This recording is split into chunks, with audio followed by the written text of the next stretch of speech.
So, itong apat na circumstances na to, sino lang ba ang pwede natin ituro lahat? China lang.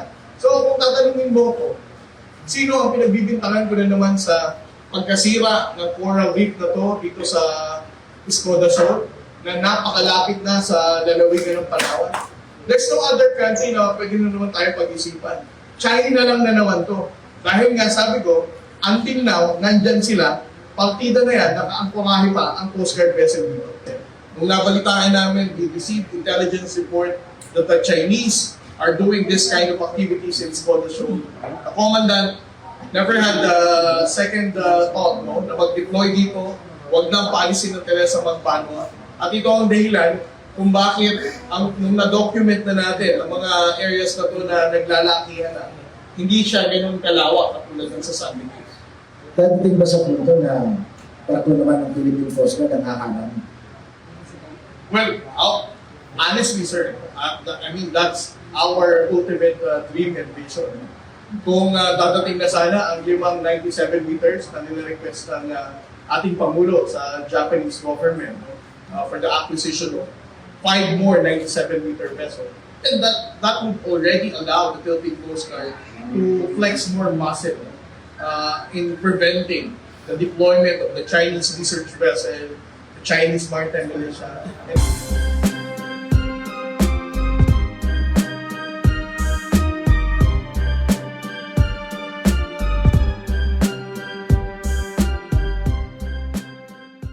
At ano ang dahilan kung bakit ang Philippine Coast Guard has decided to anchor BRP Teresa Magbanwa in Escoda Shoal? Well, there are 3 reasons to explain why the Philippine Coast Guard has deployed BRP Teresa Magbanwa. The first one is that we have been monitoring the presence of Chinese maritime militia vessels in Escoda Shoal. Dahil tumataas ang bilang ng Chinese maritime militia vessel dito, that's the first consideration that the commandant used as a basis in deploying Teresa Magbanwa. And then the second one is we also monitor the presence of Chinese research vessels dito sa area ng Escoda Shoal. Dahil dito, as early as April 15, the Commandant of the Philippine Coast Guard, Admiral Ronnie Hilgaban, has decided to deploy the BRP Teresa Magbanwa for us to have a prolonged presence in this area and for us to effectively monitor what are the activities that the Chinese is doing in these areas at ano ang talagang objective nila. Why are they sending Chinese research vessels? Just to at least for you to visualize how close the Escoda Shoal from the coastline of Palawan. It's only 75 nautical miles. As you can remember, the Escoda Shoal or the Sabina Shoal is actually the rendezvous point ng ating resupply mission with the Armed Forces of the Philippines. Dito hinihintay ng Philippine Coast Guard vessels yung resupply boat nila. And then from here, dito na tayo magtutungo papunta sa Ayungin Shoal. So try to imagine how close Sabina Shoal is from Palawan. At yung kasunod niya na blue na yon, that is already Ayungin Shoal. Ibig sabihin, just to emphasize, mas malayo pa ang Ayungin Shoal kumpara sa Sabina Shoal. And yet, we are already seeing the presence of the Chinese maritime militia swarming in these areas, and they're even sending their Chinese research vessels. This is the main reason why the commandant has decided to deploy a vessel para malaman talaga natin ano ang ginagawa nila. Since April 18, learning from the findings of Dr. Anticamara, the Philippine Coast Guard has decided to conduct our own survey. Let me just clarify, this is not a scientific survey because as far as the Coast Guard is concerned, ang magagawa lang naman namin dito ay mag-dive, tingnan ng mga sandbar na to, just like how we were taught by Dr. Anticamara, to document and at least magkaroon tayo ng visuals kung para matukoy natin kung meron ba talagang normal occurrence or may human intervention sa paglawak ng mga low tide elevation or shallow areas dito sa Sandy Cay. So, the first area that we went, no, is ito.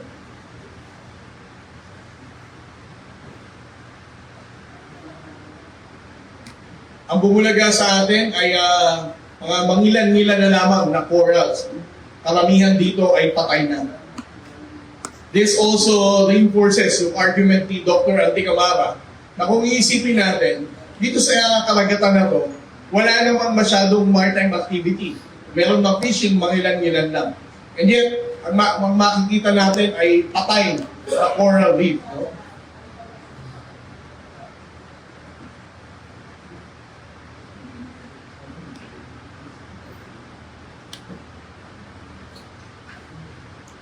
And then we went to the second area, so may gawing eastern side ng Skoda Shore.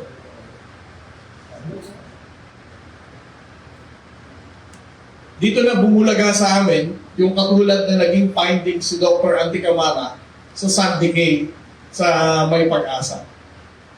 It appears, no, na may nakatambak dito na crash corals over dito sa seabed talaga.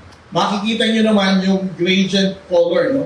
Yung difference na color ng itinambak dun sa kulay ng seabed. So, ulitin natin. So, you can see it from here. Dito ay medyo brownish pa, pero yung naitambak na to ay kulay puti pa.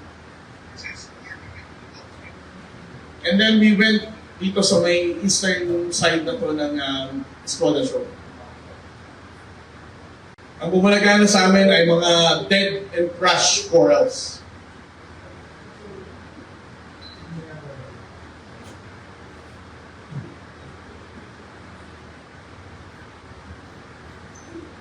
Na kung makikita mo,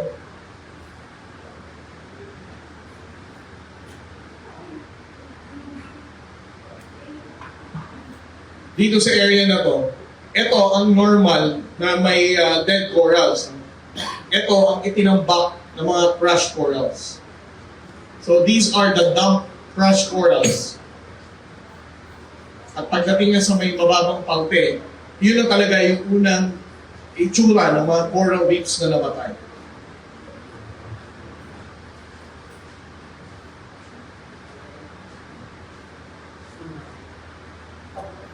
And then the fourth area,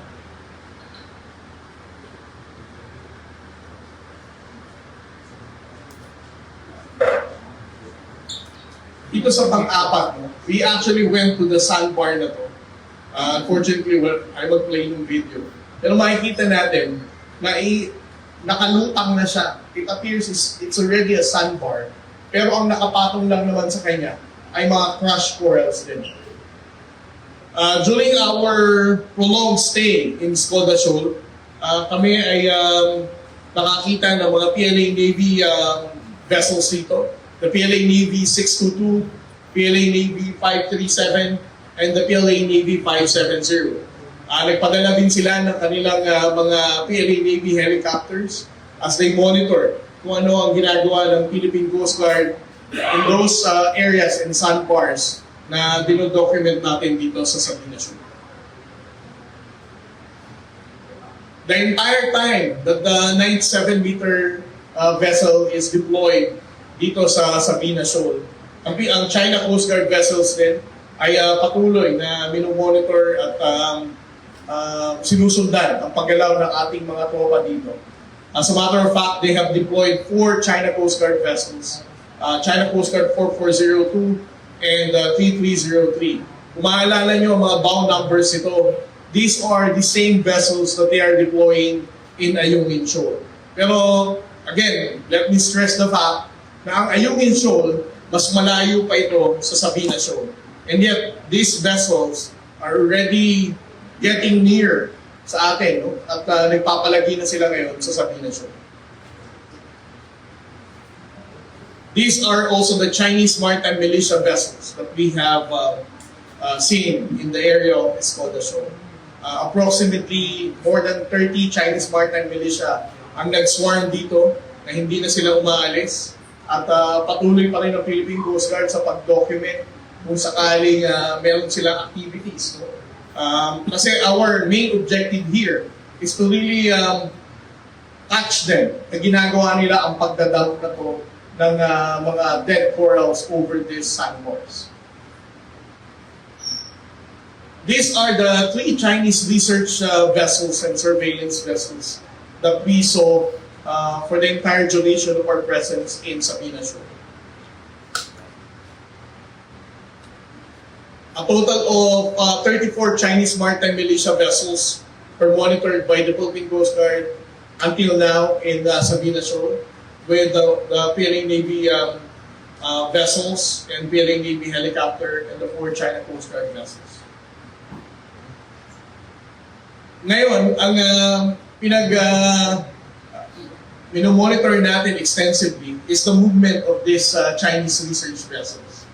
Kaya nga sinabi ko, itong 3 Chinese research vessel na to, meron silang parang motherboat na pinakamalaking Chinese research vessel na nandito sa Sabina Shoal at merong 2 maliit pa.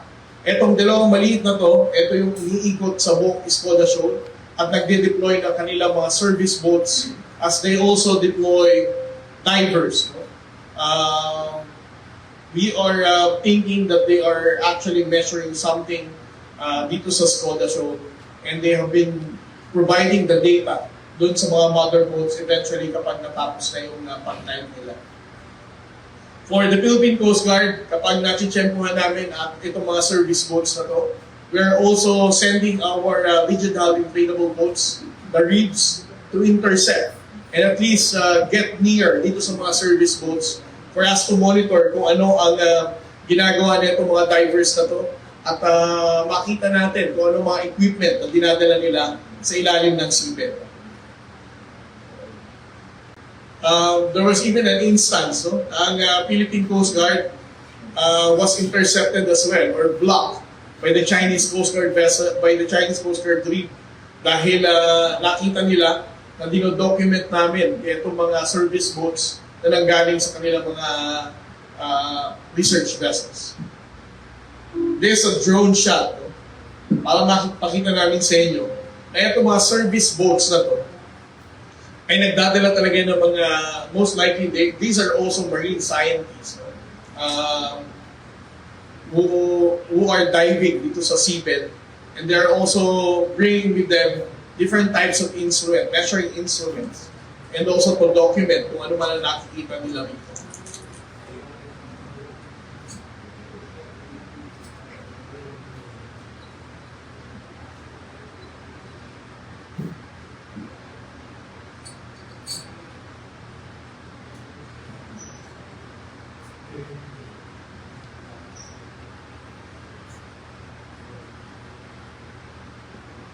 So again, these are not Chinese fishermen. These are part of the Chinese research vessels. They are deploying small boats, service boats, carrying with them divers who conduct a thorough assessment on the seabed. So what are the ways forward for the Philippine Coast Guard? The Commandant of the Philippine Coast Guard, Admiral Ronnie Hilgawan, has expressed his commitment to the National Security Advisor, to the NTF-WPS, that we're going to have a prolonged presence in Escoda Shoal. As a matter of fact, ang 97-meter nga, sabi ko nga sa inyo, for today, this is already our 26th day na nakababad at naka-anchor ang ating Teresa Magbanwa dito sa Escoda Shoal para mahuli talaga natin at ma-document ang pagdadump nila ng mga crushed corals over the sandbars in Escoda Shoal. And then at the same time, the 2 44-meter vessels, BRP Cabla and BRP Malabrigo, are also doing rotational deployment from Escoda Shoal up to Rizoli sa may Evacuary para talagang we'll be more aware, no? Kung ano ang activities ng Chinese Coast Guard and the Chinese Maritime Militia together with their Chinese research vessels and marine scientists na dinideploy nila dito. It is very alarming because Escoda Shoal is just 75 nautical miles away from the coastline of Palawan. Ganyan na siyang kalapit ngayon. And then for the other objective of our stay in Escoda Shoal is to conduct marine scientific research. We intend to cooperate with our marine scientists, just like Dr. Anticabara and the UP Marine Science Institute, para let us allow science to explain kung ano ang naging dahilan ng paglaki ng mga sandbars dito. Whether is it a natural occurrence, kung bakit may mga patay na crash corals na nakadamped dito. So we will bring with us marine scientists in the next coming days for them to explain the science of everything that is happening in Escoda Shoal. Maraming salamat. Kapag nabanggit yung alarming na ito Escoda Shoal, nasa pagitan ng Spratley at ng Palawan. So, talaga mas malapit. Ano pwedeng gawin? Nasa loob ito ng exclusivity namin sa Pilipinas. Ano yung pinapayagan ng international law ng UNCLOS na makapaglakbay freely at ibang bansa? I-connect ko na rin yung tanong. Isa katanduanes nga may barko rin ng China Naval Reserves. Hanggang saan ba sila pwede? Well, kung marine scientific research ang ikakandak nila, dapat it has to be requested through the Department of Foreign Affairs. It's a DFA that will give them clearance if they intend to have a marine scientific research and of course in coordination and cooperation with our own marine scientists. Pero itong activity na to, obviously this is an activity na talagang unilaterally decided by the People's Republic of China, considering na nandun na nga ang Philippine Coast Guard at sila pa rin ay tahasang nagdi-deploy ng kanilang mga service boats to the point na hinaharang pa nila ang Philippine Coast Guard Legion having inflatable boats to check on the service boats and the divers na pinapapunta nila sa seabed natin. Is it possible na yung dumping ng dead corals parang preparation for building fortifications? Well, kung i-relate ulit natin, sir, dun sa naging findings ni Dr. Anticabara, ang mas prominent ang paglaki ng mga sandbars sa sandy cays. Dito, kumbaga, nagsisimula pa lang. So, kung sasabihin natin na itong pagdadump ng coral na ginawa nila sa sandy cay has allowed them to expand itong land area, surface area na to as artificial island, then most likely, kung hindi natin i-monitor ito at hindi natin babantayan ito, baka sa mga susunod na buwan, magbulat na lang din tayo na sa Sabina Shoal, malalaki na rin ang mga isla na nandito na ginawa nila. But again, the other problem here is this. Ang ginagamit na kasi nilang pantambak dito sa areas na to ay mga corals. So, ibig sabihin, they have to kill all the corals as many as possible for them to be able to use that as a foundation for their island reclamation. Anong pwedeng gawin ng Coast Guard? O anong gagawin ng Coast Guard? Ang Philippine Coast Guard, gaya na sinabi ko sa inyo, sir, we are already on the 26th day of monitoring this. This is the reason why we prevented the Chinese government in carrying out the reclamation activities. Kung wala siguro Coast Guard dito, sir, gaya nga na sinabi ko, baka ang lawak na nito. Ibig sabihin, hindi na natin namalayan. Buti na lang, our commandant is very decisive in deploying the Coast Guard vessel.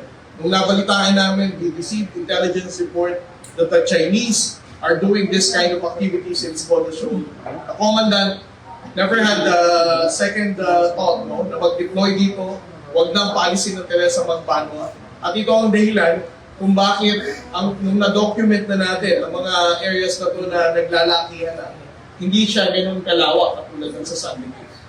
Dadating ba sa punto na para po naman ng Philippine Coast Guard ang hahanan?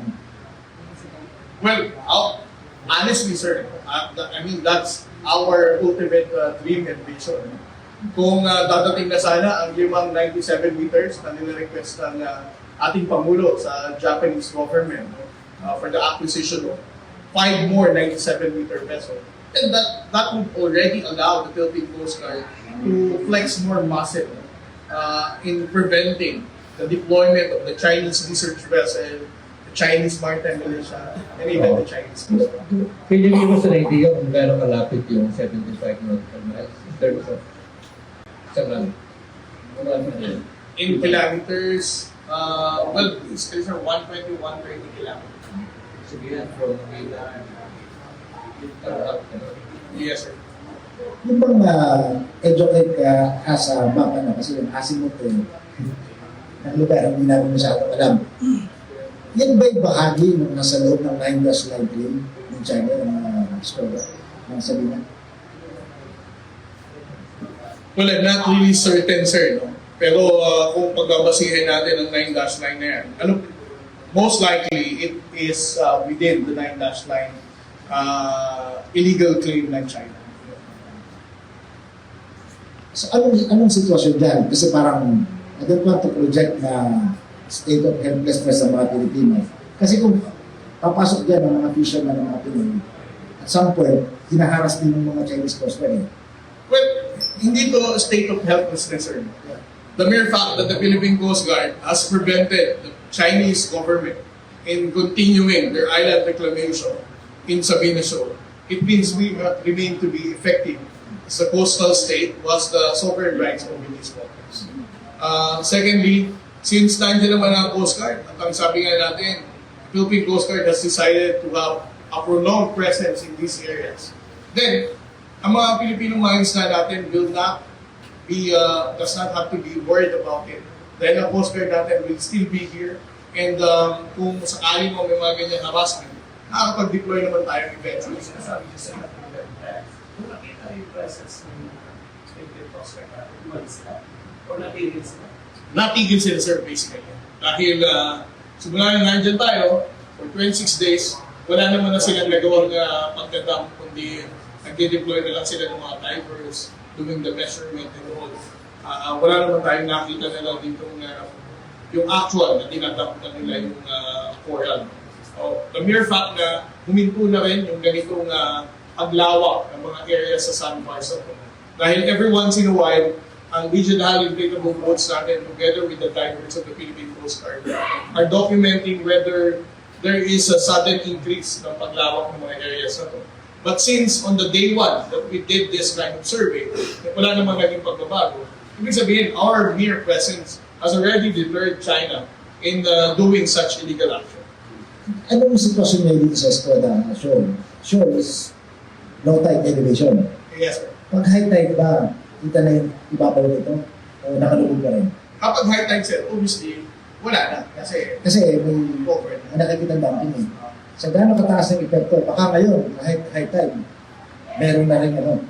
So far, sir, yung pinakita ko kanina na merong measurement yung tropa natin. You've mentioned po na makikipag-coordinate tayo with the marine scientists and also that you didn't see the actual na pagtatapon ng mga dead corals. So I just want to put it on record. So how would you rate the possibility that the Chinese dumped these dead corals po? And also kung may volume tayo, sir, kung gaano kadami. I think I'm going to start with my response last week. I look at the People's Republic of China as the most probable actor kung bakit nagkakaroon ng ganitong small-scale reclamation, not just in Sandy Case, but also here in Skoda Shoal. I cited four circumstances. Una sa lahat, of course, sabi ko nga, the reason why we have deployed our vessel here, dahil namataan na natin, na-monitor na natin ang napakaraming Chinese maritime militia dito. So, ibig sabihin, they have all the resources na magka-access dito sa area. Pangalawa, the mere fact that the Chinese Coast Guard, the PLA Navy vessels, the PLA Navy helicopter, is also restricting the Philippine Coast Guard in monitoring itong activities nila dito.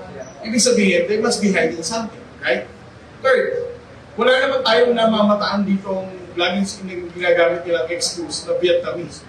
There are no other Vietnamese flag na nakita tayo dito. For 26 days straight ng monitoring natin dito, there are only Chinese Maritime Militia, Chinese Coast Guard, PLA Navy warships, and the Chinese research vessels. Walang Vietnamese fishing vessel whatsoever na nakita tayo dito. And pang-apat, sino ba ang among countries in South China Sea ang meron talagang walang pakundangang pagsira ng marine environment for them to do small-scale reclamation or even massive reclamation? It's only China. So, etong apat na circumstances na to, sino lang ba ang pwede natin ituro lahat? China lang. So, kung tatanungin mo ko, sino ang pinagbibintangan ko na naman sa pagkasira ng coral reef na to dito sa Escoda Shoal na napakalapit na sa lalawigan ng Palawan? There's no other country na pwede na naman tayo pag-isipan. China lang na naman to. Dahil nga sabi ko, until now, nandyan sila, partida na yan, nakaangkurahe pa ang Coast Guard vessel dito. Sir, follow up lang po. Sir, ni-estimate ba tayo ng volume ng crushed corals po na nag-dump doon sa eastern side? Well, for those detailed estimation, I will leave that to the marine scientists. But definitely, kaya nga sinabi ko, our marine scientists will be the one to do all this data gathering in a much more scientific approach. Sir, pati sa labo? Yes, even on the land area. Sir, Zon po sa IBC 13. Sir, I don't know yung reach natin doon, trying to clear up yung mga nangyayari nga dyan sa Luna Shoal, sa Escoda. Sir, ano yung naging directives na ba ng National Task Force for the West Philippine Sea? I understand na yun nga dahil sa limited resources, hindi tayo makapag-flex ng muscles natin. But then again, ito na nga, 75 nautical miles na lang, around 130 kilometers away from the Palawan. Hindi pa ba natin to pwedeng paalisin na sila to shoo them away? Since within the exclusive economic zone itself of the Philippines, ano ho ang naging meron lang ba ito ba ng NTFWPS on this? Well, as I said, the Coast Guard Commandant has expressed his commitment for a Coast Guard vessel to have a prolonged presence in Salinas. Matagal na tayong nandito, 26 days straight. The same thing, ang 44-meter vessels natin, rotational, maikot-ikot lang dito. Ang presence natin dito is already effective. Ang tanong nga dito, you can probably look at it as full glass or half empty. Pwede natin sabihin half full because we were able to deter the Chinese government in pursuing their illegal small-scale reclamation. At the mere fact na hindi nila naipupulso ulit itong pagkakandak nila ng reclamation, ibig sabihin successful tayo. We can look at it half empty dahil baka sabihin na naman natin, kaya nandun pa rin naman ang Chinese market. Either way, dito, the mere fact na namumonitor na nakakapagtuloy ng kanilang mga illegal na gawain dito sa pagpatay ng coral, sa pagdadump ng coral, para magkaroon ng possible reclamation. Para sa akin, we're still effective in what we're doing. Sir, follow up lang po. Clarify lang po. Sa mandato mo naman po ng PCG, since nasabi niyo ho na wala silang clearance sa Department of Foreign Affairs to do research things doon sa Escoda Shoal, may possibility mo ba o pwede mo bang kastiguhin o hulihin ng PCG itong mga research vessels at yung mga cruise nila? Kasi wala pala silang clearance doon sa area. Well, technically, ang Philippine Coast Guard has the mandate to do that. Pero with what I have shown to you, with 4 Chinese Coast Guard vessels, with 3 PLA Navy warships, and almost 35 Chinese maritime militia, every time na nagde-deploy nga sila na service boats nila na magdadala ng divers sa seabed, ang Philippine Coast Guard nagdadala rin ng rigid hull inflatable boat, wanting to at least document kung ano ang dinadala ng mga divers nila. Pero by the time we reach ang mga service boats ng mga marine scientists na po, magde-deploy na rin ang China ng 5 rigid hull inflatable boats para harangan ang Philippine Coast Guard. In terms of the resources and the forces that they can deploy, obviously, that answers your question.